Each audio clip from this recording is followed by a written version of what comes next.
ആയുധം ലഭിച്ചതിലടക്കം? അല്ല, അത് തീർച്ചയായിട്ടും ഇതുപോലെ ഒരു ദിവസങ്ങളെടുത്ത് ഒരു ജയിലിലെ ഖനം കൂടിയ ഇരുമ്പഴി അറക്കണമെങ്കിൽ അതിനുള്ള ഒരു വീഴ്ച തീർച്ചയായിട്ടും സംഭവിച്ചിട്ടുണ്ട്. അങ്ങനെ ഒരു ടൂള് അയക്ക് കിട്ടാനും ആ ടൂൾ അയാൾ ഉപയോഗിക്കാനും അതുപയോഗിച്ച് ബ്രേക്ക് ചെയ്യാനും സെല്ല് ബ്രേക്ക് ചെയ്യാനും സാധിച്ചത് ഒരിക്കലും ഒരു സാഹചര്യം ഉണ്ടാകരുത് അഞ്ഞൂർ ജയിലിന് എന്തെങ്കിലും സഹായം കിട്ടിയതായിട്ട് കണ്ടെത്താൻ കഴിഞ്ഞിട്ടുണ്ടോ? അല്ല, അതിനെക്കുറിച്ച് ഞങ്ങൾ പ്രത്യേക എൻക്വയറി നടത്തണില്ല.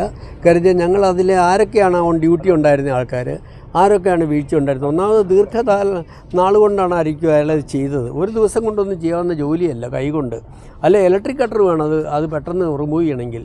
അങ്ങനെ 4 കമ്പിയുടെ 8 വശം മുറിച്ചിട്ടുണ്ട്. അതായത് 8 കമ്പി മുറിച്ച പോലെയാണ്.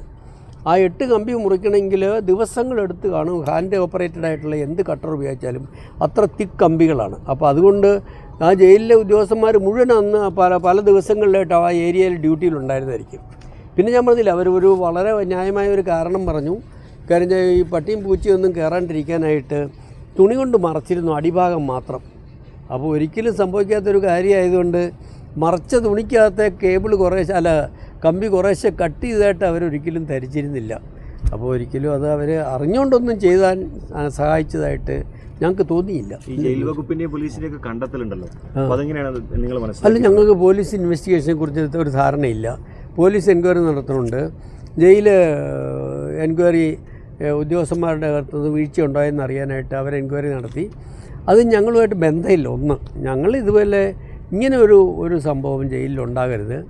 തടവുകാരുടെ സുരക്ഷ എങ്ങനെ ഉറപ്പാക്കാൻ നോക്കും? ഇതൊരു വീഴ്ചയാണ്. ഇങ്ങനൊരു വീഴ്ച ഉണ്ടാകാണ്ടിരിക്കുക എന്ത് ചെയ്യണമെന്നാണ് ഗവൺമെൻറ് ഈ കമ്മിറ്റിയോട് ചോദിച്ചേക്കണേ. അപ്പോൾ ഈ പ്രിവെൻറ്റീവ് മെഷേഴ്സാണ് ഞങ്ങൾ സജസ്റ്റ് ചെയ്യണേ.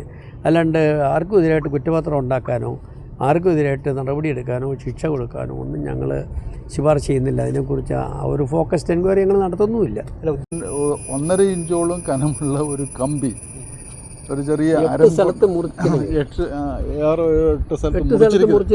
മുറിച്ചിട്ടുണ്ട്.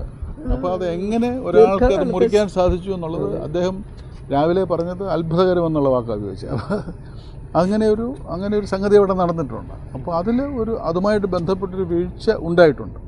ആ വീഴ്ച ആരാണ് ചെയ്തതെന്ന് കണ്ടുപിടിച്ചതിൻ്റെ ഉത്തരവാദിത്വം ഞങ്ങൾക്കില്ല. കാരണം അതിനാണ് ഞങ്ങളിവിടെ താമസിച്ച് 1000 പേരെ ചോദ്യം ചെയ്തൊക്കെ ചെയ്യേണ്ടി വരും. അതിനുള്ള ഉത്തരവാദിത്വമോ അതൊരു ഭാരിച്ച ചുമതലയോ ഞങ്ങൾ ഏറ്റെടുക്കുന്നില്ല. അത് പോലീസ് തന്നെ ചെയ്യേണ്ടതാണ്. പക്ഷേ അവിടെ ഒരു ഡെഫിനറ്റായിട്ട് ഒരു നല്ല ശക്തിയുള്ള ഒരു പ്രത്യേക തരത്തിലുള്ളൊരു ഉപകരണം ഉപയോഗിച്ച് അത് ചെയ്തിട്ടുണ്ട്.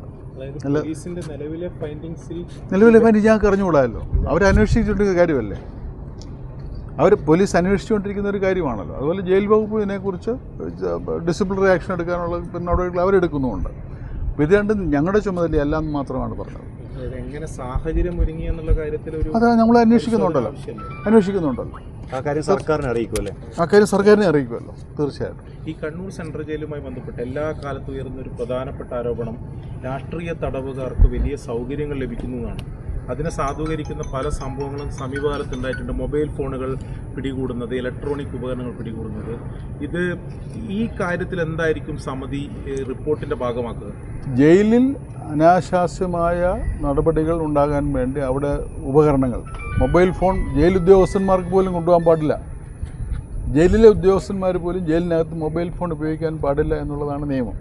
അപ്പോൾ തടവുകാർക്ക് മൊബൈൽ ഫോൺ എങ്ങനെ കിട്ടുന്നു എന്നുള്ള കാര്യത്തെക്കുറിച്ചും നമ്മൾ അന്വേഷിക്കുന്നുണ്ട്. ഒരു തടവുകാരനും അങ്ങനെ മൊബൈൽ ഫോൺ കിട്ടാൻ പാടില്ല. ആധുനിക യുഗത്തിലൊരു മൊബൈൽ ഫോൺ എങ്ങനെ ഒരു ജയിലിൽ വന്നു എന്നുള്ളത് കണ്ടുപിടിക്കാൻ ഉപകരണങ്ങളുണ്ട്. ആ ഉപകരണങ്ങൾ എന്താണെന്ന് നമ്മൾ അന്വേഷിക്കുന്നുണ്ട്. അതിനെക്കുറിച്ചുള്ള സജഷൻസ് നമ്മൾ കൊടുക്കാറുണ്ട്. ഞാൻ നേരത്തെ പറഞ്ഞതുപോലെ ഏതെങ്കിലും ഒരു